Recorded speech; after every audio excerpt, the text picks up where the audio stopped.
De eerste oefenwedstrijd van het nieuwe seizoen speelt Cambuur vanzelfs tegen DTD.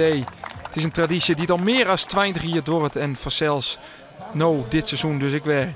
En ga er maar even voor zitten, want het wordt een doelpuntenfeest van je welste. De eerste goal wordt maken door Emmanuel Mbende. Hij kopt al na 2 minuten de 1-0 binnen. Daarna is het de beurt aan Nigel Roberta. Hij tikt een voorzet bij de eerste pil binnen en maakt het er nog binnen 10 minuten 2-0 van. De tweede goal komt te staan via Justin Mathieu, die een aanvallende bal op een wreef neemt en heerlijk binnenzet.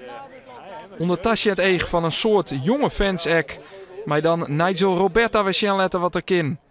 Hij komt in balbezit naar het goed terugzetten van David Sambisa. De rebound is van Roberta en die tikt zijn tweede doelpunt van de wedstrijd binnen. Een echte spitse goal. Ik de orenspits, maar Sjenletter wat ik ken. Karim Rossi krijgt de bal van Roberta en scoort met zijn linker de volgende goal binnen, de 0-4.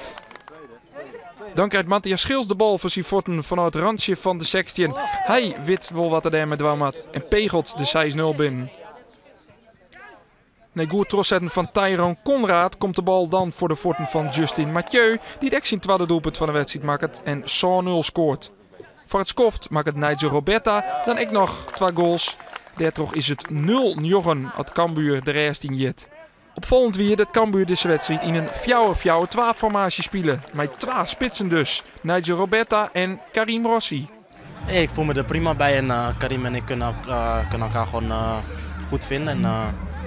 En wat ik zeg, het bevalt me goed. Dus we trainen nu pas een week, maar ik denk dat het alleen maar beter kan worden. Ik denk dat is een goede modus. Met Nigel gaat men goed spelen. Want ja, ik denk dat wordt goed voor de seizoen. Is dat een optie voor het nieuwe seizoen? Ja, natuurlijk is dat een optie. Ik bedoel, je kijkt op trainingen, maar ook in oefenwedstrijden ga je gewoon veel opties naast elkaar leggen en ook samen laten trainen en misschien samen laten spelen. Ja, en dan krijg je een beeld bij, daar krijg je een bepaald gevoel bij. Nou, daar moeten de spelers ook een bepaald gevoel bij krijgen. Ja, en dan uiteindelijk werk je toe naar het elftal wat er moet staan gedurende de voorbereiding. Ignite skoft keert Cambuur fleurig verder mee scoren. Kevin van Kippersluis leidt de bal deel voor Robin Moulin. En de Franse middenvelder maakt het zijn eerste doelpunt in het geel-blauw. Daan Boerlager, ook een invaller in de tweede helft. Een van de Saffolle haken wisselen, die heeft 10 spelers. En diezelfde Boerlager, die maakt het hier de 11-0 in de tweede helft dus. Ondertussen kan dan ook op een scherm zien worden naar de wedstrijd in de WK-kwartfinale tussen Brazilië en België. Dat nog een soort mensen, voor de mensen die gewoon naar de wedstrijd Cambuur in DTD zijn blijven, die zorgen dat Alvin Daniels uit een vrije trap de 0-12 op het scorebord zet. Een opstekker voor de onvallen die het vertrekken mij bij Cambuur. Kevin van Kippersluis maakt er dan 0 trekje van. Een kans die net te missen is en die hij dus ook net mist. En dan is het slotakkoord voor Cambuur voor Omar El Baat.